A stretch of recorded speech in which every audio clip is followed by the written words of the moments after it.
तो hello guys, welcome to coding wizards. तो आज हम एक काफी ज्यादा इंपॉर्टेंट एल्गोरिथम करने वाले हैं जो है कदानेज एल्गोरिथम। और कदानेज एल्गोरिथम जो हमारी यूजुअली काम में आती है वो हमारी कौन सी प्रॉब्लम सॉल्व करने में आती है, वो होती है मैक्सिमम सम सब एरे।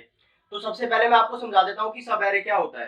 तो आपको एरे तो पता ही होगा एरे क्या होता है, ठीक है। तो गाइस ये हमारे पास एरे गिवन है जिसके जो एलिमेंट्स है वो क्या है, 1 -2 3 4 एंड 5। अब सब एरे क्या होता है, सब एरे आखिर चीज क्या है। तो सब एरे कुछ भी नहीं है, सब एरे एक एरे का पार्ट ही होता है जो कि कंटीन्यूअस होता है, फॉर एग्जांपल अगर मैं मान लू यहाँ पर 1 -2 और 3, तो ये एक सब एरे है इस वाले एरे का, क्योंकि ये 1 -2 और 3 इस एरे का पार्ट भी है और ये कंटिन्यूअस भी है, ठीक है। जैसे 1 के बाद -2 आ रहा है, -2 के बाद 3 आ रहा है। अब जैसे कि मैं ले लूं 4 और 5, अब 4 और 5 भी इस एरे का पार्ट है और ये कंटिन्यूअस भी है।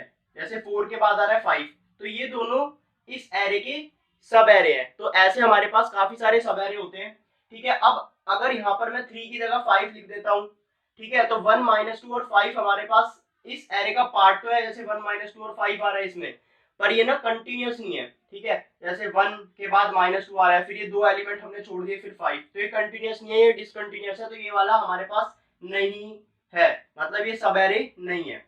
तो सब array is a part of this array which is continuous and in the same order. Order भी सेम होना चाहिए। अगर मैं यहाँ पर 5 4 कर दूंगा तो यहाँ पर ये उल्टा है, कंटिन्यूअस है, पर ऑर्डर सेम नहीं है, ठीक है। तो सब एरे क्या होता है, सब एरे कुछ नहीं होता है, बस आपको तीन बातें याद रखनी चाहिए कि जो एरे का पार्ट होता है सब एरे कंटिन्यूअस होता है और सेम ऑर्डर में होता है। सेम ऑर्डर मतलब from left to right, same order, ठीक है। तो आई होप आपको सब एरे पता लग गया होगा कि सब एरे क्या होता है। अब इस एरे के काफी ज्यादा सब एरे होंगे, उन सारे सब एरे में से हमें वो वाला सब एरे निकालना है जिनके एलिमेंट्स का सम मैक्सिमम हो। फॉर एग्जांपल जैसे 1 -2 3 वाला सब एरे है, तो जैसे ये हमारे पास एक सब एरे है 1 -2 और 3, ठीक है। तो इस इनके सारे एलिमेंट्स का अगर मैं सम कर दूं 1 -2 और 3, ये कितना आएगा, ये हो गया -1 2, तो ये कितना आएगा, इसका पूरा सब आएगा 2, ठीक है। ऐसे हमारे पास काफी सारे सब एरे होंगे, जैसे 3 और 4 सब एरे होगा, 3 4 5 सब एरे होगा, ठीक है। तो 3 और 4 का क्या सम आएगा हमारे पास, यहाँ पर आएगा 7, इसका सम क्या आएगा 12 आएगा। तो ऐसे हमारे पास काफी सारे सब एरे होंगे, उसमें से हमें वो वाला सब एरे का सम रिटर्न करना है जो कि सबसे ज्यादा मैक्सिमम हो। तो आप इसके सारे सब एरे बना के देख सकते हैं, वैसे मैंने इसके कैलकुलेशन करी हुई है। तो इस हिसाब से हमारे पास 3 4 और 5 ऐसा सब एरे है जिसका जो सम है वो सबसे ज्यादा मैक्सिमम है, ठीक है। तो अकॉर्डिंग टू आवर क्वेश्चन, अगर हमें ये एरे दिया गया है 1 -2 3 4 5, तो हमें क्या रिटर्न करना है, हमें वो लार्जेस्ट सम ही रिटर्न करना है। तो 3 और 5 का लार्जेस्ट सम क्या होगा, मतलब कि इसका आउटपुट क्या आना चाहिए, अगर ये इनपुट है तो इसका आउटपुट आना चाहिए हमारे पास 12। हमें ये चीज रिटर्न नहीं करनी है, हमें वो वाला सब एरे रिटर्न नहीं करना है, हमें वो वाले सब एरे का सम रिटर्न करना है, ठीक है। Such that the some is the largest one, ठीक है। तो हमें वही रिटर्न करना है। तो अगर ये इनपुट है तो हमारे पास जो आउटपुट आना चाहिए वो आना चाहिए 12। तो अगर आपके सामने इंटरव्यू में ये क्वेश्चन आता है तो डायरेक्ट आपको कदानेज एल्गोरिथम पे जंप नहीं करना है। सबसे पहले आपको ब्रूट फोर्स और नेव अप्रोच आपको इंटरव्यूअर को बतानी है, ठीक है। मतलब डायरेक्ट आपको कदानेज एल्गोरिथम पे जंप नहीं करना है। कदानेज एल्गोरिथम क्या करती है, इस प्रॉब्लम को बिग O n में सॉल्व कर देती है, लीनियर टाइम कॉम्प्लेक्सिटी में हमारे पास सॉल्व कर देती है। पर सबसे पहले हमें जो सोल्यूशन बताना है वो ब्रूट फोर्स बताना है, बिल्कुल नेव बताना है। ब्रूट फोर्स और नेव सोल्यूशन वही होता है जो क्वेश्चन सुनते ही हमारे दिमाग में सबसे पहला सोल्यूशन आता है। तो सबसे पहले आप क्या सोच सकते हैं कि मैं सारे सब एरे को जनरेट करूंगा और उनमें से जिसका सम लार्जेस्ट होगा उसको मैं रिटर्न कर दूंगा। तो ब्रूट फोर्स में हम यही करने वाले हैं और ये वाली अप्रोच लेती है हमारे पास बिग O n क्यूब। इसकी जो टाइम कॉम्प्लेक्सिटी है वो इतनी है। तो आपको कुछ नहीं करना है, एक लूप चलाना है। जैसे हमारे पास यहाँ पर 1 -2 3 4 और 5 ये हमारे पास हमारा सब एरे है। तो हमें सारे सारे जो है ये हमारे पास एरे है, तो इसके हमें सारे सब एरे जनरेट करने हैं। तो वो हम कैसे कर सकते हैं, हमें एक लूप चलाना है जीरो से i इक्वल टू 0 से लेकर एरे डॉट लेंथ तक। तो i सबसे पहले हमारा यहाँ पर होगा, ठीक है, मतलब पहले एलिमेंट को पॉइंट करेगा। अगर ये जीरो बेस्ड इंडेक्सिंग है 0 1 2 3 4, ठीक है। और फिर जो j है वो हमारा i से लेकर एरे डॉट लेंथ तक चलेगा, j है i से लेकर एरे डॉट लेंथ तक चलेगा, ठीक है। अब यहाँ पर हमारे ना सारे सब एरे जनरेट हो जाएंगे ऑटोमेटिकली, क्योंकि जब आई यहाँ पर होगा, जे यहाँ पर होगा, तो एक सब एरे हमारे पास क्या आ जाएगा, 1 आ जाएगा, एक सब एरे हमारे पास 1 आ जाएगा। फिर जे हमारा यहाँ मूव कर जाएगा, तो जो हमारे पास सब एरे होगा वो हमारे पास सब एरे क्या होगा, 1 से लेकर मतलब 0 से लेकर 1 तक, मतलब 0 इंडेक्स से लेकर फर्स्ट इंडेक्स तक, मतलब 1 और -2। जो हमारे पास सब एरे आ जाएगा वो आ जाएगा 1, -2, मतलब i से i टू j, ठीक है, i से लेकर j तक के बीच में इंक्लूडिंग i j, ठीक है, वही हमारे सब एरे होंगे। ठीक है, ऐसे जब j यहाँ पर मूव होगा तो हमारा जो सब एरे है वो 1 -2 3 हो जाएगा, j यहाँ पर मूव होगा तो 4 हो जाएगा, ठीक है, 1 -2 3 4 हो जाएगा, j यहाँ पर मूव होगा तो सब एरे 1 -2 3 4 5 हो जाएगा। अब i हमारा यहाँ पर मूव होगा, तो जैसे ही i हमारा यहाँ पर पहले इंडेक्स पर मूव होगा तो j यहीं पर रहेगा, तो एक सब एरे हमारा -2 बनेगा, फिर दूसरा सब एरे हमारा बनेगा -2 3, फिर तीसरा सब एरे बनेगा -2 3 4, फिर j यहाँ पर आ जाएगा। ऐसे हमारे सारे सब एरे जनरेट होते रहेंगे और हमें क्या करना है, i से लेकर j तक के बीच का सम करना है। तो हमें तीसरा फॉर लूप लगा देना है k i से लेकर j तक का और उसका सम कर देना है। एक हमने सम वेरिएबल बना लिया जो कि हमने इस फॉर लूप के बाहर लिखा है। ठीक है, हमने अब यहाँ पर सम कर दिया है। हम हर बार क्या कर रहे हैं, sum plus equal to array of k, और k कहां से कहां तक चल रहा है, अगर मान लो i यहाँ पर है और j यहाँ पर है और इस सब एरे का हमें सम निकालना है तो k यहाँ से लेकर यहाँ तक चलेगा, मतलब i से लेकर j तक चलेगा। ठीक है, हमने उसका सम कर दिया है, हमने इस सब एरे का सम निकाल लिया। अगर उस सब एरे का सम मैक्स से भी बड़ा होता है तो मैक्स में हम सम की वैल्यू इंसर्ट कर देंगे। अब ये मैक्स क्या चीज है, तो मैक्स को हम ग्लोबली डिक्लेयर कर देंगे, इस फॉर लूप के भी ऊपर ग्लोबली डिक्लेयर कर देंगे और इंट मैक्स हो जाएगा -इन्फिनिटी। हमें मैक्सिमम वैल्यू निकालनी है तो हमें -इन्फिनिटी यहाँ पर पुट करना है, क्योंकि यहाँ पर अगर कुछ भी वैल्यू आती है -इन्फिनिटी से छोटा तो कुछ होता ही नहीं है। आप प्रोग्रामिंग में आप इसे ऐसे नहीं लिखेंगे, डिफरेंट लैंग्वेजेस में हम डिफरेंट तरीके से इसको लिखते हैं। जावा में इंटीजर डॉट मिन वैल्यू लिखते हैं, C++ में कुछ और लिखते होंगे। ठीक है, तो मैंने जनरल आपको अभी एल्गोरिथम बता रहा हूँ, तो इस वजह से इंट मैक्स हमें लिखना है -इन्फिनिटी। अब इसे मैंने -इन्फिनिटी को लिखा है क्योंकि -इन्फिनिटी से वैल्यू कुछ छोटी तो होगी नहीं। ठीक है, अब होगा क्या कि सम में ना कुछ ऐसी वैल्यू आएगी जो -इन्फिनिटी से बड़ी होगी, जाहिर सी बात है, तो मैक्स की वैल्यू चेंज ही हो जाएगी। तो इस वजह से मैक्स की वैल्यू मैंने -इन्फिनिटी यहाँ पर रखी है। तो इस तरीके से हमारे सारे सब एरे जनरेट हो रहे हैं। सारे सब एरे जनरेट होने के बाद हम क्या कर रहे हैं, अगर किसी का भी सम बड़ा आता है हमारे किसी भी दूसरे सब एरे से, तो हम उसको मैक्स में स्टोर करवा रहे हैं और फाइनली जब हमारी पूरी एल्गोरिथम खत्म हो जाएगी तो हमें मैक्सिमम सम सब एरे मिल जाएगा।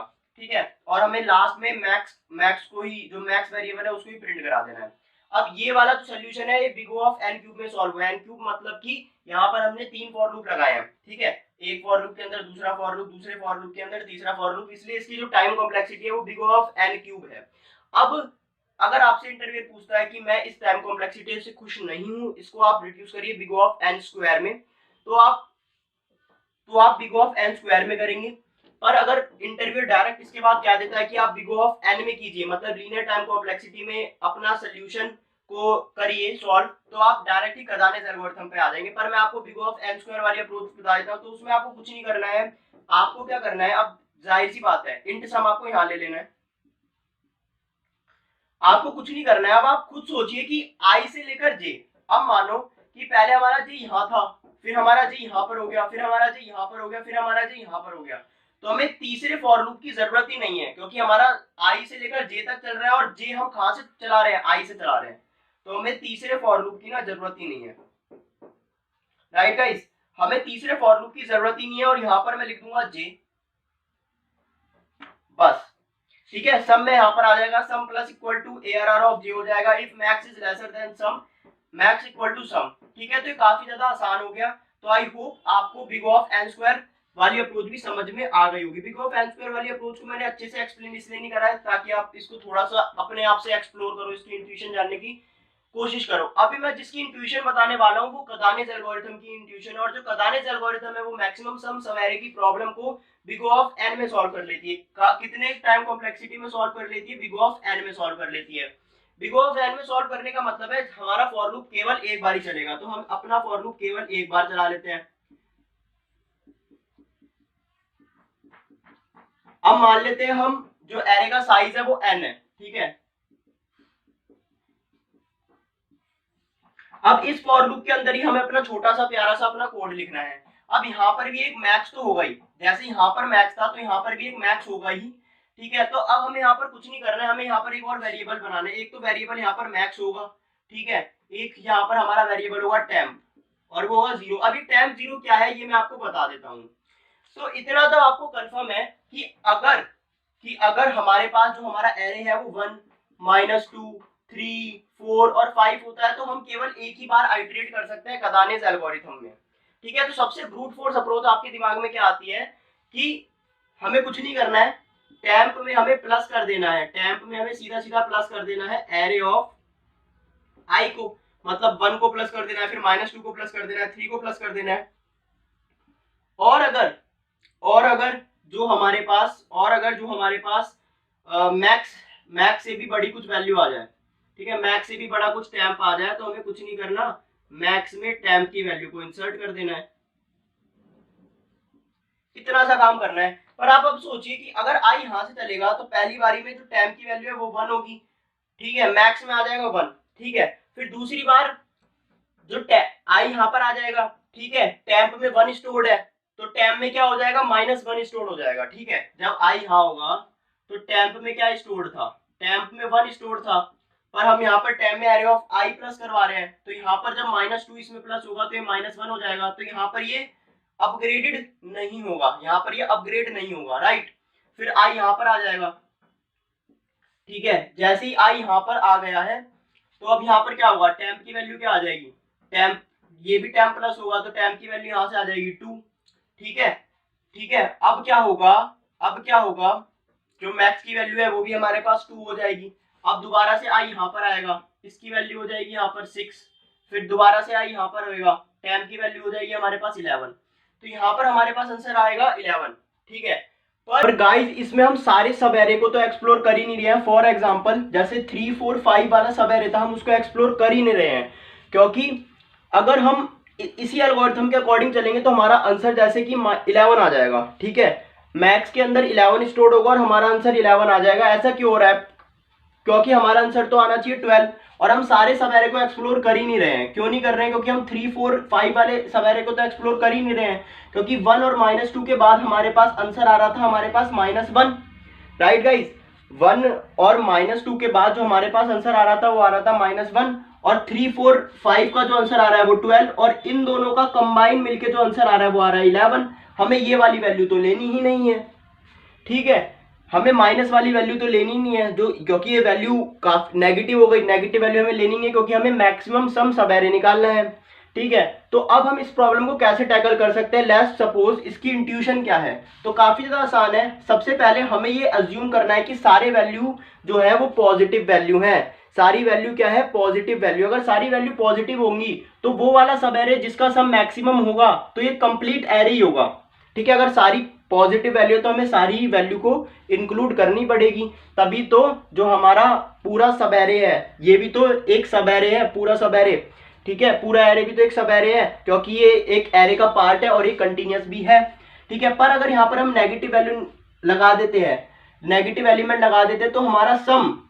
नेगेटिव आ जाता है, कहीं ना कहीं हमारा सम नेगेटिव आएगा, और जहां भी हमारा सम नेगेटिव आएगा ना वहां पर हमें टेम्प की वैल्यू को 0 कर देना है। अब इससे होगा क्या, जब भी जो टेम्प की वैल्यू है वो नेगेटिव आ जाती है, मतलब लेसर देन 0 आ जाती है, तो हम टेम्प की वैल्यू को 0 कर देंगे। इससे क्या होगा, जब हमारा आई यहाँ पर होगा तो हमारी टेम्प की वैल्यू क्या आ जाएगी, टेम्प की वैल्यू -1 आ जाएगी, ठीक है। तो टेम्प की वैल्यू -1 नहीं, हम टेम्प की वैल्यू यहाँ से 0 कर देंगे।